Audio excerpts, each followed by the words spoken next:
আমাদের ব্যক্তি জীবন, পারিবারিক জীবন, সামাজিক জীবন প্রত্যেকটি ক্ষেত্রে রাসূলুল্লাহ সাল্লাল্লাহু আলাইহি ওয়াসাল্লামের আনুগত্য করাটা জরুরি।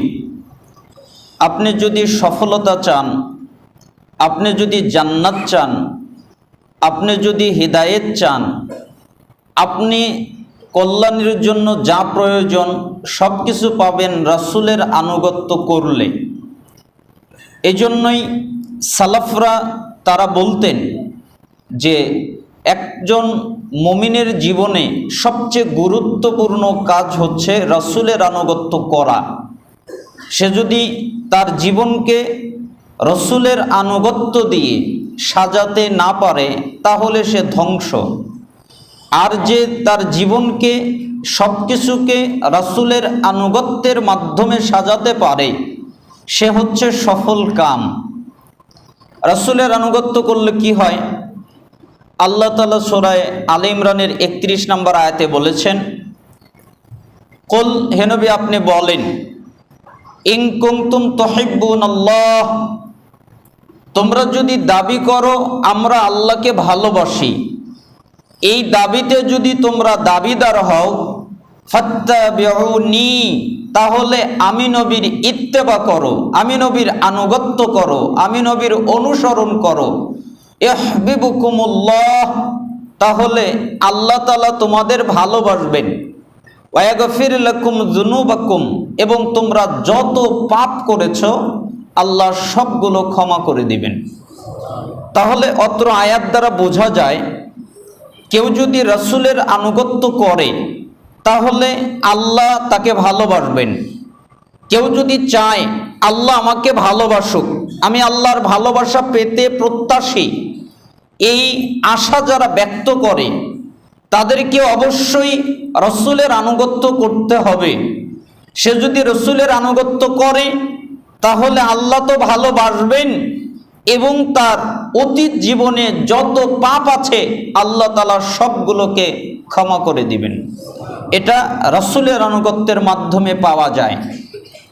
যেমন আল্লাহ তাআলা সূরা নূর 52 নম্বর আয়াতে বলেছেন, ওয়া ইউতিউল্লাহা ওয়া রাসূলাহু ওয়া ইয়াখশাল্লাহ ওয়া ইয়াত্তাকিহি ফাউলাইকা হুমুল ফাইজুন। তোমরা আল্লাহর আনুগত্য করো, আল্লাহ যা আদেশ করেন তা পালন করো, আল্লাহ যা নিষেধ করেন তা ত্যাগ করো। রাসূলের আনুগত্য করো, রাসূল যা আদেশ করেন তা পালন করো, রাসূল যা নিষেধ করেন তা ত্যাগ করো এবং আল্লাহকে ভয় করে চলো। কিভাবে আমি পাপ করতে পারি, কিভাবে আমি অন্যায় করতে পারি, কিভাবে আমি নিজের নফসের উপরে জুলুম করতে পারি আল্লাহ তো দেখছেন। অতএব আল্লাহকে ভয় করো এবং তাকওয়া অবলম্বন করে চলো। তার মানে যত পাপ আছে সমস্ত পাপ থেকে তুমি বেঁচে থাকো। ফাউলাইকা হুমুল ফাইজুন, তাহলে আল্লাহ তাআলা বলছেন ওরাই হচ্ছে সফল কাম। তার মানে এখানে একটা গুণ হলো যারা রাসূলের আনুগত্য করে আল্লাহ তাআলা তাদেরকে সফল কাম বলে উল্লেখ করেছেন।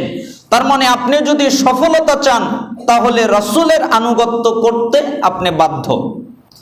যেমন সূরা নিসা 13 নম্বর আয়াত, সূরা আলী ইমরান 15 নম্বর আয়াত, সূরা ফাতহের 17 নম্বর আয়াত আল্লাহ তাআলা বলেছেন, যে ব্যক্তি রাসূলের আনুগত্য করে আল্লাহ তাআলা তাকে এমন জান্নাতে প্রবেশ করাবেন যেই জান্নাতে পায়ের নিচ দিয়ে নদী প্রবাহিত হবে।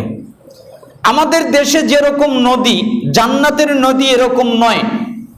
আমাদের নদীর দুই ধারে কিনারা লাগে, তা না হলে এলোমেলো হয়ে যায়, সবকিছু ধ্বংস করে দেবে। কিন্তু জান্নাতের নদীর কিনারা লাগে না, জান্নাতের নদীর নির্দিষ্ট গন্তব্য লাগে না। জান্নাতের নদীকে যদি আপনি বলেন ডান দিকে চলো ও ডান দিকে চলবে, বাম দিকে চলো ও বাম দিকে চলবে, সামনে চলো সামনে চলবে, পিছনে চলো পিছনে চলবে। জান্নাতের নদী আপনার কথা শুনবে। ওই রকম জান্নাত আল্লাহ আপনাকে দান করবেন, আমাকে দান করবেন যদি আমরা রাসূলের আনুগত্য করি।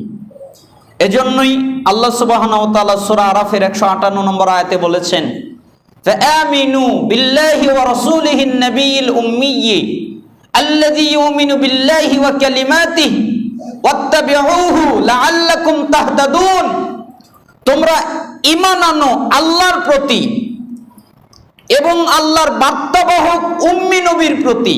কেন? যে নবী আল্লাহর প্রতি ঈমান এনেছেন এবং আল্লাহ যে কিতাব নাজিল করেছেন ওই কিতাবের প্রতিও ঈমান এনেছেন, তোমরা ওই নবীরই আনুগত্য করো, ওই নবীর ইত্তেবা করো, ওই নবীর অনুসরণ করো, লাআল্লাকুম তাহতাদুন, তাহলে আল্লাহ তাআলা তোমাদের হিদায়াত দান করবেন। তার মানে কেউ যদি হিদায়াত চায়, কার আনুগত্য করতে হবে? রাসূলের আনুগত্য করতে হবে। মক্কার মুশরিকরা আল্লাহকে মানতে তাদের কোনো অসুবিধা ছিল না, তাদের কথা কত চমৎকার। আল্লাহ সুবহানাহু ওয়া তাআলা সূরা ফিল নাজিল করার মাধ্যমে রাসূলকে বললেন, আপনি কি দেখেননি হস্তি বাহিনীর সাথে আল্লাহ কি আচরণ করেছিলেন? ওই ঘটনার দিকে যদি ইঙ্গিত করা যায়, এগিয়ে যাওয়া যায়, তাহলে দেখা যাবে যে বাদশাহ আব্রাহা সে কাবা ঘর ধ্বংস করার জন্যে হস্তি বাহিনী নিয়ে ধ্বংস করার জন্য এসেছিল এবং মক্কার মুশরিকদের, মক্কায় অধিবাসীদের যেই পশুগুলো আছে এইগুলো তারা নিয়ে গিয়েছিল। এই জন্য আব্দুল মুত্তালিব রাসূল সাল্লাল্লাহু আলাইহি সাল্লামের দাদা, তিনি কাবার মুতাওয়াল্লি ছিলেন, খাদেম ছিলেন। তিনি ওই আব্রাহামের কাছে গিয়ে বললেন যে তোমরা ভুল করে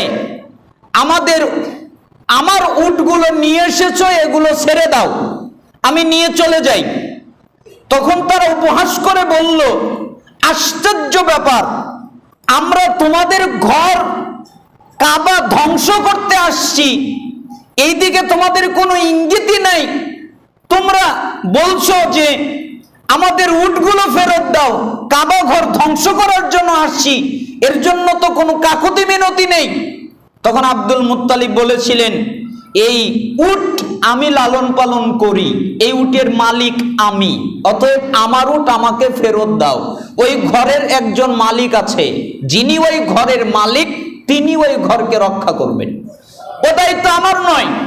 তার মানে মক্কার মুশরিকদেরও আল্লাহর প্রতি কতটুকু আস্থা ছিল, যেখানে আবু জেহেল নিজে আল্লাহর কাছে দোয়া করছেন, হে আল্লাহ, মুহাম্মদ যদি সত্য হয়, তার মানে আবু জেহেল জানে মুহাম্মদ সত্য নয়। আনফালের 32 নম্বর আয়াত, মুহাম্মদ হলো মিথ্যা, আমি হলাম সত্য। এর জন্য সে বলছেন, আল্লাহ, মুহাম্মদ যদি সত্য হয় তাহলে আমার উপরে যন্ত্রণাদায়ক আযাব আমাকে দাও এবং আমাকে ধ্বংস করে দাও। এ কথা নিজের বিরুদ্ধে দোয়া করছে। তার মানে আল্লাহর প্রতি তাদের বিশ্বাস ছিল, তারা স্বীকার করত আল্লাহ আছে, এ কথা তারা স্বীকার করত। কিন্তু মুহাম্মদ সাল্লাল্লাহু আলাইহি সাল্লামের পদ্ধতিতে আল্লাহকে স্বীকৃতি না দেওয়ার কারণে, রাসূলের পদ্ধতিতে আল্লাহর ইবাদত না করার কারণে, রাসূলের তরিকায় আল্লাহর ইবাদত না করার কারণে তাদের হজ ইবাদত কবুল হয় নাই। ঠিক আমরাও যদি রাসূলের পদ্ধতিতে আমাদের জীবন পরিচালনা না করি, তার মতো সালাত আদায় না করি, তার মতো যাকাত না দেই, তার মতো সিয়াম পালন না করি, তার মতো হজ না করি, তার মতোই সাহুর না খাই, তার মতো যদি ইফতার না করি, তার মতো যদি আজান না দেই, তার মতো যদি ইবাদতগুলো না করি, তাহলে আমাদের আমল বাতিল হবে। যেখানে আল্লাহ বলেছেন, ইয়া আইয়ুহাল্লাযীনা আমানু, হে ঈমানদারগণ, আতিউল্লাহ, আল্লাহর আনুগত্য করো, ওয়াতিউর রাসূল, এবং রাসূলের আনুগত্য করো, ওয়ালা তুবতিলু আমালাকুম, এমনটা না করে তোমাদের আমল ধ্বংস করো না, বাতিল করো না। তার মানে রাসূলের আনুগত্য না করলে আমল বাতিল হবে, ধ্বংস হবে। এই জন্য আপনাকে আমি জরুরিভাবে বলছি, যে কোনো মূল্যে রাসূলের আনুগত্য করবেন। আল্লাহ তাআলা আমাদেরকে রাসূলের আনুগত্য করার তৌফিক দান করুন।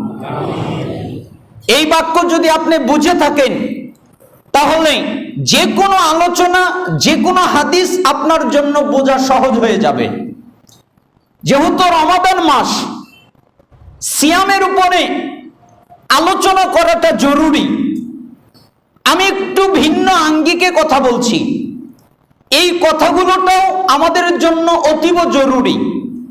যেমন একটা হাদিস আপনাদের সামনে উল্লেখ করতে চাই, আমরা যারা সিয়াম পালন করি, আমরা যারা সালাত আদায় করি, আমরা যারা যাকাত দেই, আমরা যারা ইবাদত বন্দিগি করি, যত পুরুষ এবং যত নারী, আমরা সবাই আমাদের মনের ভিতরে একটা ভাবনা লালন করি। কি ভাবনা? আমি তো সালাত আদায় করি, আমি তো সহিহ আকীদায় এসেছি, আমি তো আহলুল হাদিস, আমি তো বুকে হাত বাঁধি, আমি তো রফুল ইদান করি, তাহলে তো আমি নাজাত পাবই, জান্নাতে যাবই, আমার জান্নাত ঠেকায় কে? ঠিক না?